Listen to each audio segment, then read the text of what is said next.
a particular point x1 and given a value mu and c value. I mean mu and sigma, sometimes it is called as a covariance matrix. In some of the book, the notation is capital S. In some of the papers, you can find the notation of covariance matrix is capital C, and in sometimes it is capital sigma. So here, as you can see, that 1001 is nothing but a symmetric matrix, and as well as it's an identity matrix, right? And so what I want to find out is P of x1. P of x1. So the formula, in the formula, what you can replace is replace x by x1 and mu by the value 0, 1 and c by the value 1, 0, 0, 1 is the matrix. So what you will get is a single value, a single probability distribution value you will get at each point, P of x1 and P of x2. So this is how you will calculate the value. If you can calculate the value, then you can easily implement it. And so if you can solve in machine learning, you try to always solve a small problem based on that. So if you can solve a small problem based on this equation or based on some classifier, some predictor, some regression algorithm, so then you can easily implement it, because you will know how to, you will get to know what are the steps to solve the problem, and accordingly you will write your own code. And that is why it is very, very important to know how to implement the equation as well.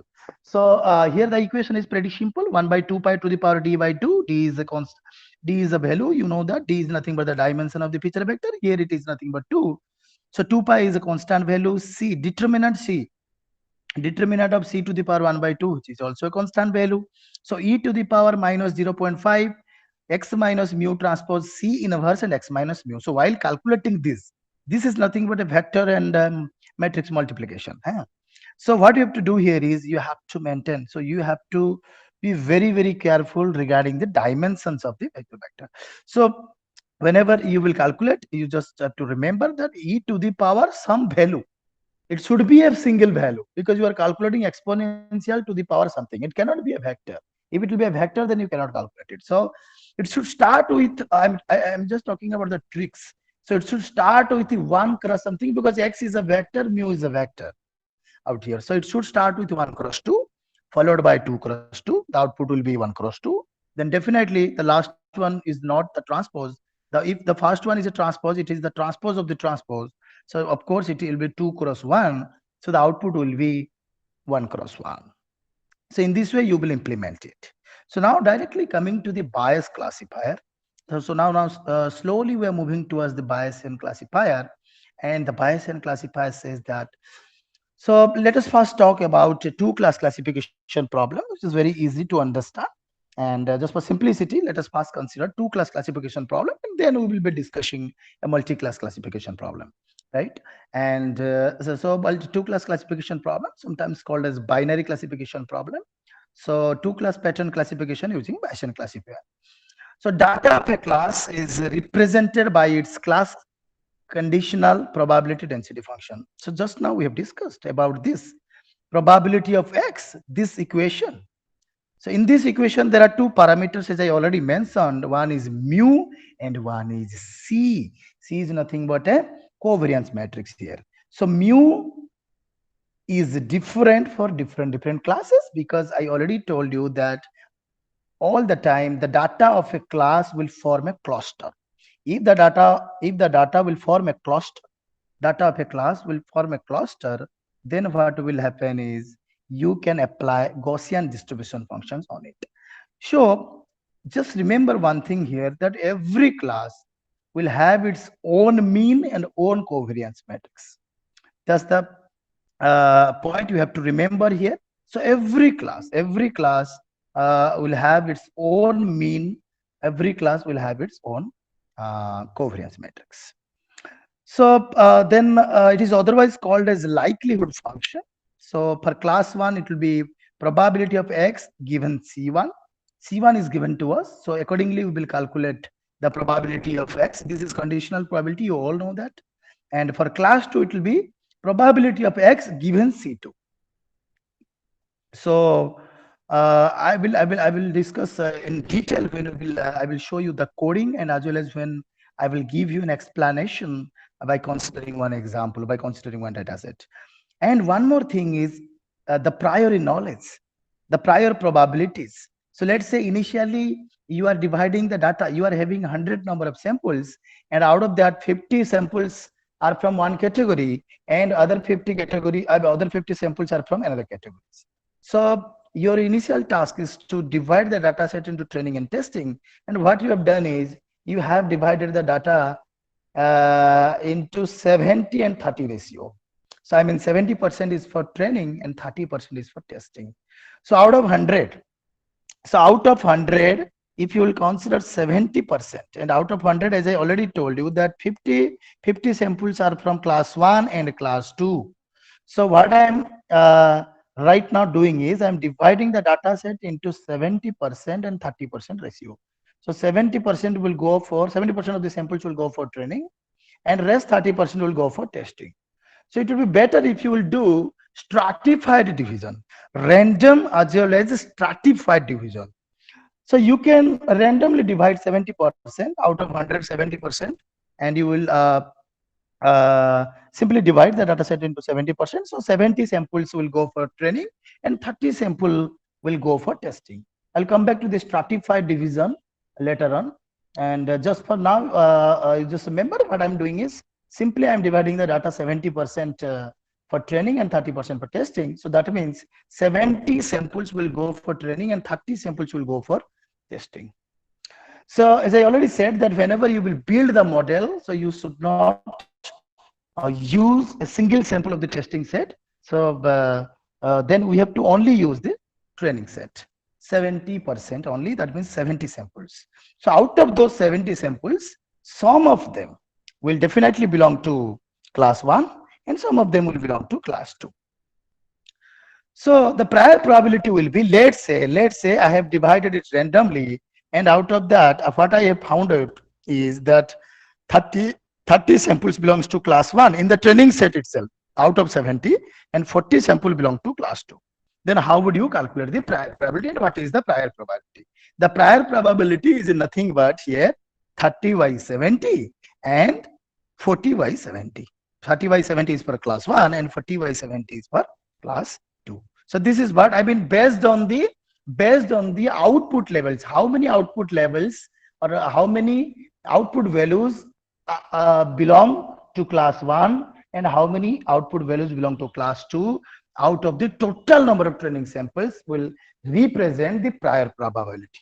And then the Bayesian rule. So Bayesian rule is already there in mathematics. It's a too old equation, and now people are using, I mean, the machine learning people and the pattern recognition people, researchers, they have used it to solve some pattern classification problem and see how it helps and how the rule looks like.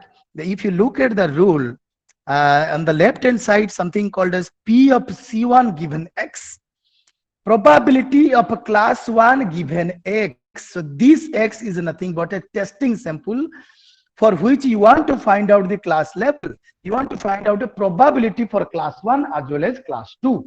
So given X, for a given X, you want to find out the probability for class 1, the posterior probability for class 1, and the posterior probability for class 2. So that means always whenever you are solving a binary classification problem, for each and every testing sample, you will get two different probability values.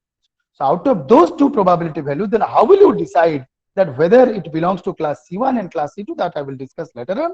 Just you see the equation which is written on the right hand side. The equation written in the right hand side is nothing but the likelihood, which is which you can see I have mentioned as a likelihood function, probability of X given as C1, and then multiply by the prior probability of this C1 divided by a normalization factor which is called as P of X, but this P of X is a positive value and is constant for all the classes. And you know, if it is a positive value and a constant for all the classes, so I can ignore this because it is used in all this both the equations and it is a positive value. and it is a constant value. So I should not, I should ignore it, because why I will consider it. So therefore you can easily ignore the p of x part in this equation. So the only thing you will use is the numerator part, that probability, the posterior probability of c1 given x is equal to the p of x given c1 multiplied by c1. And the p of x, the p of x part, as I already mentioned, that we have to ignore it. I mean, you can consider, but why I will consider, as I already know that it's a positive constant value, and it is divided in all the equations for all the classes, and it is the value actually same for all the classes. So why I will evaluate it?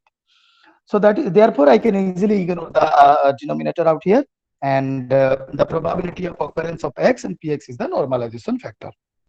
So now the equation is simplified to the only the numerator part. So what I have told you is, then how do you decide? How do you decide that whether my sample will belong to class C1 or C2? So let us see it. Yeah. So let's say you are trying to classify a test sample X. So now the question is, and we are solving a binary classification problem. So now the question is whether X will belong to class C1 or C2. So then what we have to check is one condition, one decision rule. And the decision rule says that if the posterior probability of a class is greater than the posterior probability of another class for that sample, for that testing sample, then that testing sample will belong to the class for which the posterior probability is the maximum one. So that means, if you can see in this equation, in this decision rule, what I have written is, if posterior probability of C1 given X is greater than C2 of X, that means the posterior probability of C1 is greater than C2 for the sample X. So that means my X pattern, my pattern X will belong to C1, because we are calculating the class level or evaluating the class level based on the higher posterior probability. Otherwise, what will happen? The X will belong to C2. This is the rule. This is the decision rule you have to follow whenever you will use Bayesian classifier, whenever you will, implement it. So now the question is, how will you extend it to multi-class classification problem? Because in real life, the problem may be multi-class. You are, let's say, you want to classify animals of 4 categories. So then how will you solve? Again, you have to calculate the posterior probability of all the classes, and you have to find out that for which class the posterior probability is the highest one, and based on that, you will assign the pattern to the classes. So it is rather easy to extend a binary classification problem in Bayesian classifier to a multi-class classification problem. So this is the equation. If you can see here, the equation out here for the generalized equation or generalized Bayesian decision theory, X is assigned to Ci. Ci here is I. I is nothing but the class numbers here. So if probability of Ci given X, again we are calculating, we want to assign a test sample or an unknown sample X to a class level. So if Ci, I mean the posterior probability of Ci is greater than posterior probability of Cj, so of course X will belong to class Ci. And here I have also mentioned, as P of X, as P of X is positive, as P of X is positive, and same for all the classes. So therefore, instead of this, I mean the equation which is written above, so what you can do, you can replace that one with this one, the below one. Simply P of, I mean the posterior probability is equal to likelihood multiplied by the prior probability. So I am simply ignoring the denominator part, and simply I have replaced the numerator part with the posterior probability here. You can see. Either you can calculate the posterior probability, or else you can, this is actually posterior probability, or else you can simply multiply, and you can, these are different views of the implementation.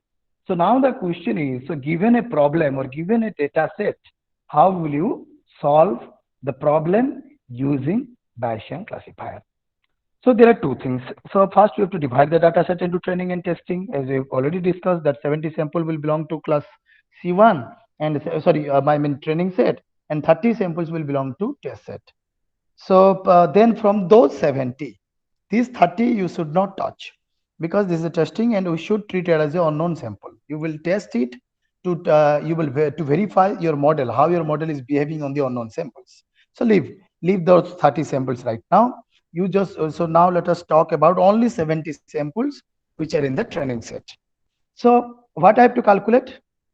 So for each test set, sample, I have to calculate likelihood value as well as what? As well as the uh, prior probability. Prior probability. So the P of X values, as I already told you, that this value, and for this to calculate the P of X given C1, the likelihood, we need two parameters. What are those parameters? Mu and sigma, I mean mu and capital C. So mu can be calculated for each class, as I already told you that mu can be calculated for C1, mu can be calculated for C2, because every class forms a cluster, and you can find out, I mean, for each data point, you can find out for each data point of a class, you can calculate a mean vector. Similarly, so you can also calculate the closeness among the samples of a particular class by calculating the covariance matrix. So to calculate Px given C1, we need two parameters, mu1 and C1, capital C1. Capital C1 represents here covariance matrix, small c1 represents a class. So to calculate that, we have to first evaluate small, mu1 and capital C1. Similarly, to calculate the likelihood of class 2, so you have to calculate from the training sample itself, because training sample, as I already mentioned, the 30 sample belongs to class 1 and 40 sample belong to class 2. So accordingly, you can calculate. Because from those 30 samples, you can calculate mu1, you can calculate capital C1. Again, for the rest of the 40 samples which belongs to class C2, so you can calculate mu2 C2, capital C2. So now you have calculated mu1, capital C1, mu2, capital C2, and the prior probability is pretty easy to calculate. As I already told you, it is nothing but prior probability of class 1 is nothing but 30 by 70, and the prior probability of class 2 is equal to 40 by 70, right? So now we have calculated all these things. So now it is our job to calculate the posterior probability for each of the testing sample. So for each of the testing sample, let us consider the first testing sample. And for each of the testing sample, you have to calculate two posterior probability of C1 given test sample 1, probability of C2 given test sample 1. So for that same sample, you have to calculate two probabilities and check which probability is higher. That's it. And for that, you have to calculate these two. For one is likelihood function, and you just replace the X value with the value with the first testing sample value, and mu is already calculated for class 1. So in this formula, what you have to replace is X will be replaced by the first testing sample, mu will be replaced by the, because you are calculating for class C1, mu will be mu1 and capital C will be capital C1, and X will be the first testing sample. Similarly, so now you are now calculating the class level, actual class level, which will be predicted by your model for the class test sample 1. So again, you have already calculated probability, I mean the prior probability, which is nothing but 3 by 7 for 30 by 70, and right now you have calculated the posterior probability for class 1.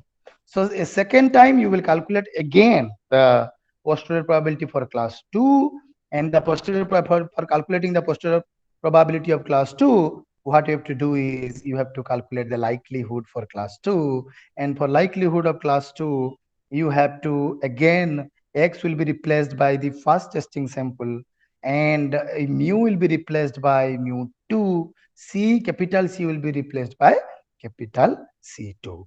Again, you will get some value, and the prior probability of class 2 is already calculated from the training set, and now you could able to achieve two different posterior probability value, then you have to check which one is better.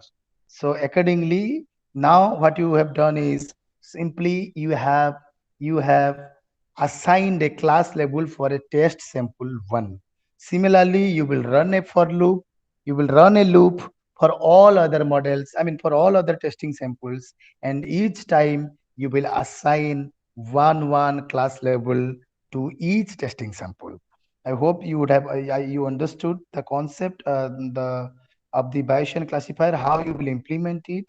And coming to two other classifiers which are related to the Bayesian classifiers, I will not discuss some more about it right now. Yeah. So before going to the other classifiers, so what I want to discuss is let us try to solve a problem related to the Bayesian classifier. That will also make you understand what exactly happening inside Bayesian classifier. So just read out the problem here. Consider a two-class classification task in two-dimensional space. That means it's a two-class classification task. Binary classification task in the two-dimensional space means feature is of two dimension, where the data in both the classes omega 1, omega 2, in some of the books it is the class the class notations are small c, in some of the books the class notations are small omega 1 and small omega 2, are distributed according to the the data in both the classes they have mentioned that are distributed according to the Gaussian distribution, because whenever you are applying naive Bayes classifier, we are assuming that all the data are following Gaussian distribution, and that is very very important to understand. And if you can see here, it's a two-class classification problem. So I told you already that you will have two different means for two different classes. You will have two different covariance matrix for two different classes. But here you can see the covariance matrix is same for both the classes. It is possible. It is possible. The covariance matrix is same, but for both the class it is calculated. Mu1 and mu2 are different here. So for both the classes, we have calculated, it is given that mu1, mu2, C1, C2. Assuming that P of class 1, this is nothing but the prior probability, which we have discussed as a P of C1 here, prior probability, you can see prior probability P of C1, C2, here it is similar to P of omega 1 and omega 2 is equal to 1 by 2. Both are equiprobable. So whenever both are equiprobable, it is sometimes difficult to find out the class level by using simple probability theory. So now the thing is, the question here is, classify a sample into either omega 1. Of course, it's a two-class classification problem. It will either belong to omega 1 or belong to omega 2. So the test sample is 1.8, 1.8. It is of two dimension, and everything is given to you. The mu1, mu2, C1, C2, Pu, omega 1, omega 2. So the right now, what you have to calculate is, for this x value, you have to calculate two posterior probability for both the classes, and you have to check that which posterior probability is higher. So you can see I have calculated the posterior probability, and the posterior probability value, you have to check it whether the values are correct or not. And because I have calculated by myself, maybe it is wrong sometimes. So you have to check it by using that formula, that whether it is correct or wrong. And what I have found is 0.042 is for class 1, the posterior probability, and the posterior probability for class 2, it is nothing but 0.0189, and you can see that the posterior probability value is higher for class 1. So that's why I have written in the text, a red color text, that x is classified to omega 1, class 1. I hope you all have understood it clearly. Very important to understand. If you can understand this concept, then only you can implement it easily. So coming back to the minimum distance classifier, which are derived or which are nothing but the simplified versions of the Bayesian classifier. But there are some assumptions, or there are certain conditions. If those conditions will be satisfied, then only the Bayesian classifier will be simplified to minimum distance classifier. So what are those conditions? And it is otherwise called as Euclidean distance classifier. And there are two types of actually distance, minimum distance based classifier I will talk about, which is Bayesian classifier. It's a kind of classifier, and these two classifiers are the derived versions of the simplified versions of those classifiers. You can treat it as a different classifier. So today we'll talk about three different classifiers, if you see. And so what are those? What are those conditions? The classes are equiprobable. So the condition should be the classes should be equiprobable. When you can apply Euclidean distance classifier. And as I already told you, that this minimum distance classifier is rather easy to evaluate, rather easy to implement than the Bayesian classifier. So let us check whether these conditions satisfied from your data or not. If these conditions are satisfied, you can apply these classifiers, which are pretty easy to understand, pretty easy to implement. So the condition, let us discuss one by one. The classes are equiprobable. The classes are equiprobable means the prior probability should be same for both the classes. If you look at this example, P of omega 1 is equal to P of omega 2 is equal to 1 by 2. This means for this case, the classes are equiprobable. Second thing, the data in the classes follow Gaussian distribution, which we are assuming all the time whenever we are applying this type of technique. And the third condition is very important condition. And the fourth one is the most important one. The third one says that the covariance matrix should be same for all the classes. So here you can see C1 is equal to C2. It is same for all the classes. 1, 0, 0, 1 is identity matrix. This condition should be there. And if you can see the covariance matrix, the last one is very important one. The covariance matrix should be a diagonal one, and all the elements across the diagonal are equal. So I hope I already told you that we need the help of the linear algebra probability theory to understand the concept of machine learning and pattern recognition algorithms. And here it is required to understand the concept of diagonal matrix. So diagonal matrix, I hope you all know that the diagonal values should be, the principal diagonal value should be non-zero and all other values should be zero. And what are the points here I have written is the matrix should be diagonal and all the elements across the diagonal should be equal. So only here it is 1 0 0 1 means that condition is satisfying. If the value is 2 0 2 0 2, also this condition is satisfied, because it is a 2 0 0 2 is a diagonal matrix and all the diagonal elements are same. So this particular problem can also be solved using Euclidean distance based classifier. So what is that, and how do you decide that whether given a sample, how would you decide that whether that sample will belong to class 1 or class 2 or any other class? So look at the formula here. So you have to calculate the Euclidean distance between that sample to the mean of the each class. So you have to calculate the distance between the test sample to the mean vector of the each class. And as you are calculating the distance vector, the distance values, so we will not look at the maximum one here, rather we will look at the minimum, because you are calculating the distance, and for which the distance is minimum, that will be the class label. So let's say the first the left side of this equation is nothing but, let's say, di, or the right side, I'm treated as a di, and the right side one is nothing but, let's say, I'm representing it as dz. So if di is less than dz, so my x will belong to ci. So I'm in the class I.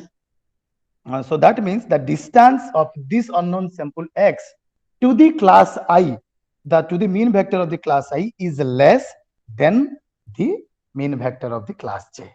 I hope you have understood the concept. Pretty easy to understand the concept.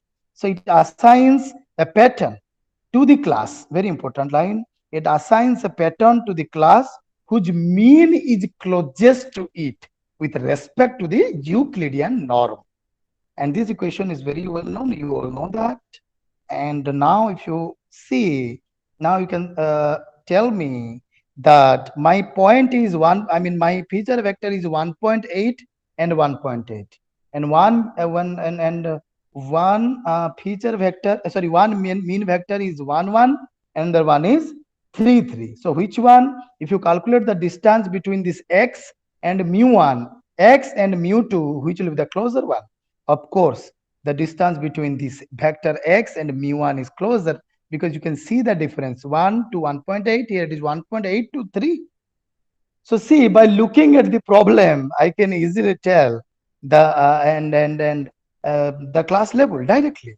So this is what the importance of this Euclidean based distance classifier is, and which is nothing but a simplified version of the Bayesian classifier. So coming to the next variety, or another variety of minimum distance classifier, which is called as Mahalanobis distance based classifier. I hope you all have known Mahalanobis, who is an Indian scientist, and who is, I think, the founder of Indian Statistical Institute. I hope you all have heard about this name.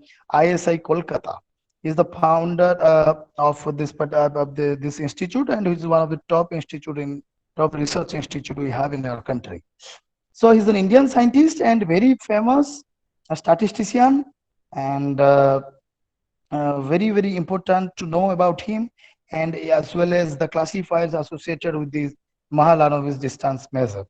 So then there are actually some difference between Euclidean distance based classifier and Mahalanobis distance based, and the differences are nothing but in the conditions.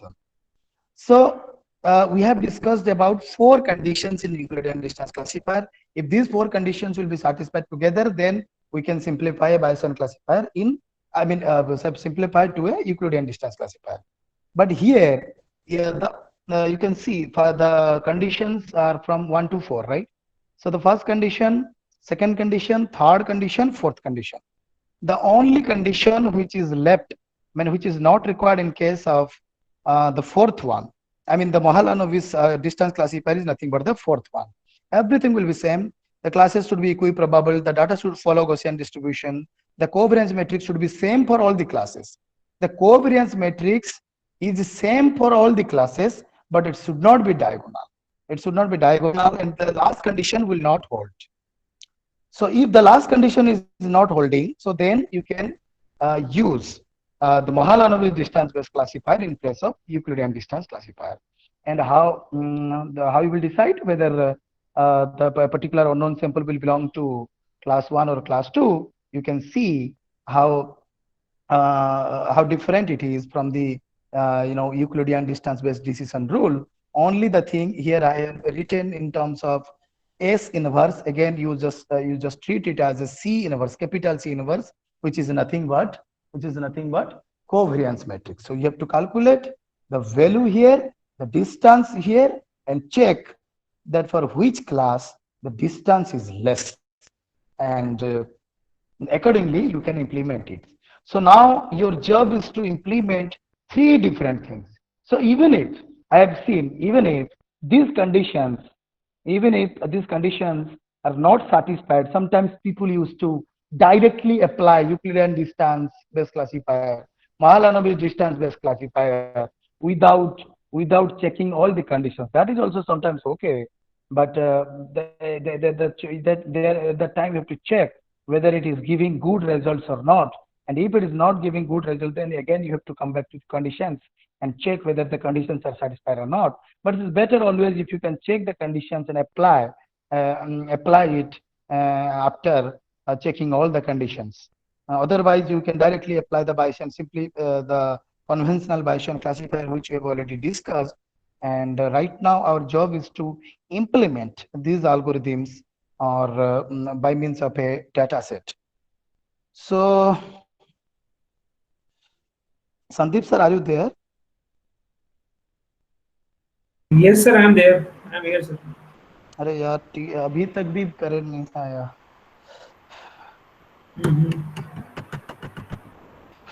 I think something कुछ वो बाहर से गया है. Actually institute में MNIT में कभी ऐसा नहीं होता है. But this is the first time I'm experiencing. Yes, sir. And the theory part is actually covered, and I've also given some what is that? Just a minute. I've already given a view of implementation, how we will implement it. So I don't know how to how to run the code in the mobile. I Yes, think sir. it is not possible because I have to open at least one compiler for this, right? And Yes, it is the there. right. It is We there can actually. It is we can there. do it. We can do it online through some online compiler. Yeah, that's fine. But data is with my laptop only, sir. Yes, And yes, I know the that. battery, the battery, That is what we can like. We need to see. my battery is died, sir. Unfortunately, my battery is died because I was not expecting this today. And I hope कि sir ये जो हमने अभी discuss किया and जो session हमारा है ना, जो नेक्स्ट सेशन जो है, तो उससे Yes, पहले I will first show you, I mean I will first discuss the codings and all this things, and then I will start discussion, and it may extend to some hmm I mean it was I think decided to take from 2 to 3:30, right? yes. Right now it is 2:30. But it can be extended to 4 o'clock. No problem. I hope so. No, sir. Actually, we cannot expand it. But what we can do, we can start earlier. Oh, okay. As your wish. As your wish. खाली भगवान के लिए ये current आ जाए जो भी है.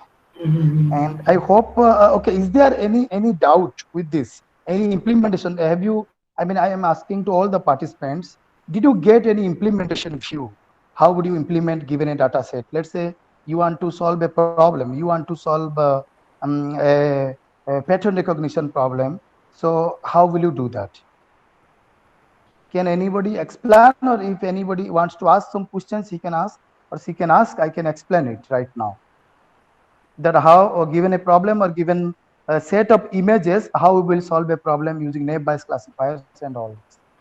Please, if you are having any questions, I will definitely show you one data set. I mean, a simple data set I will consider and show you how naive Bayes classifier is working. And I will also show you one more demonstration, as it is and as this workshop is based on image processing and pattern recognition. I will consider one example where I will take a data set, medical data set of brain MRI images, and then I will show you how I'm extracting the features from it and how I am storing it in a feature vector, then how I'm combining all the feature vector to form a feature matrix. So then how I'm dividing the data set into two different parts, training and testing, and then how I'm designing a Bayesian classifier to pass the training set and testing set at a time and to predict the accuracy from this. I will show you actually. I'm really sorry that this type of things happening today, but I will definitely show you. Is OCR, one question I have got. Yes, sir. Let One me question is see. there in the Yeah. chat box. Is OCR classification can be done? Yes, sir. Of course, why not? We can. But as I already mentioned that OCR, let's say you want to classify numerals, handwritten numerals. That is also kind of OCR. And handwritten numerals is nothing but a 10 class classification problem. We all know that numerals always varies from 0 to 9. And let's say it is an atomic numeral. I mean, 0, 1, 2, all are independent and all are different. And so it will be definitely a 10 class classification problem. And it is in the form of a form of images. So originally what we are having is we are having some training set with the images from all the classes. We are having some training set and with the images from all the classes. So what we have to do is initially, if we require, we may apply some pre-processing technique. Otherwise, if the images are good and if your feature extraction methodology is such a robust one, so it can directly extract or derive features. Maybe the features can be of shape feature, geometric features, maybe of some transform features, transform image transform features. Let's say wavelet. So you can apply wavelet on each of those images, and then you can extract the frequency domain features. And let's say you have extracted 100 features, 100 features, or you can simply apply also DCT, uh, discrete cosine transform, discrete Fourier transform.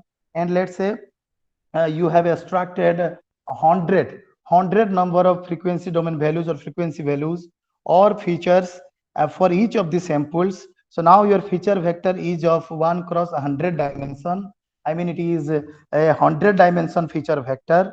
And again, for the second sample, you will follow the same procedure. And for all the training sample of all the classes, so what you will do is you will calculate the feature vector in a similar manner. So finally, let's say you are having 500 training samples. So you will get a 500 cross 1000. 500 cross 1000 a matrix. Why? Because for each of the 500 samples, you will get 100 feature vector. So then what you will do is again, so now the Bayesian classifier can be applied, because now the values can be easily passed to the Bayesian classifier. And in the similar way, you can also extract the features of all the testing samples. So you have already, let's say you have extracted the features for all the testing samples, and now you are having the training samples as well as I mean the class level, a training input, training output, then testing input and testing output. So then what you will do is you will apply a Bayesian classifier, and for each of these testing sample, again the similar way you have to follow. You have to first calculate mu1 C1, mu2 C2, and so on up to mu10 C10. And you have to calculate also the posterior probability of class 1 up to class 10. These are the things which are required to calculate the posterior probability of the 10 different classes for a particular sample. And then you have to check for which class, I mean for yes, for which class the value is maximum, and accordingly you will assign the testing each of the OCR images, the numerical images what you are having in the testing set, to different classes.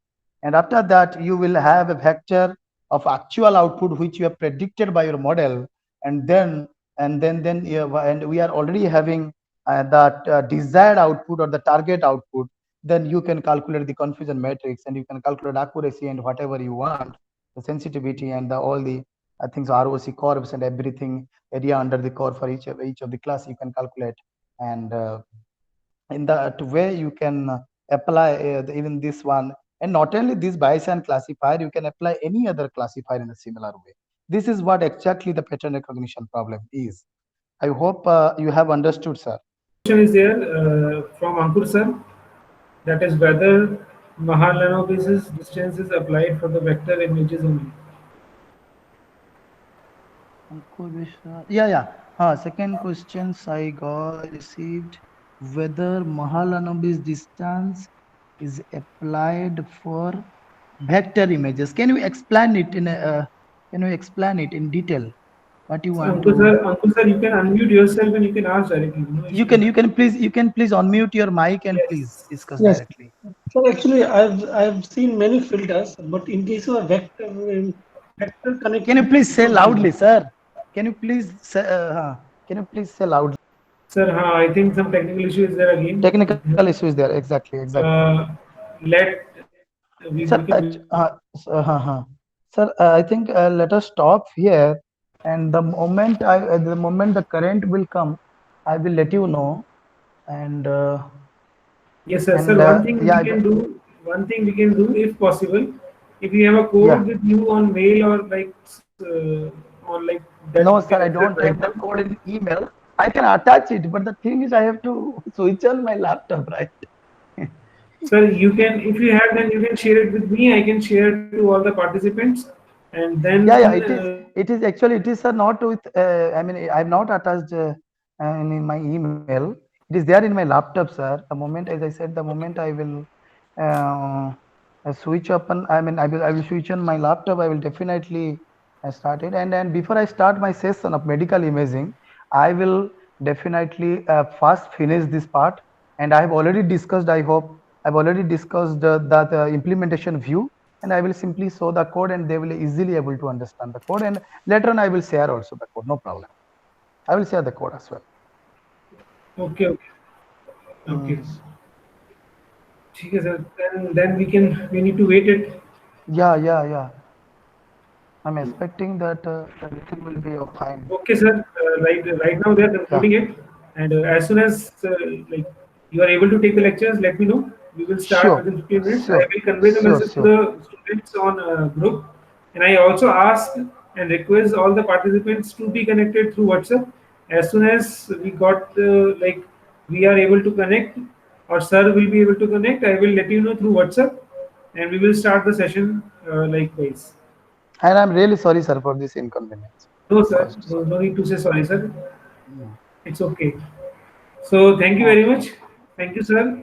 And I again thanks to all. Please be connected through WhatsApp. Yeah. The last session will be very fruitful, I'm saying. Very, very fruitful to all of you. Yes, sir. Mm.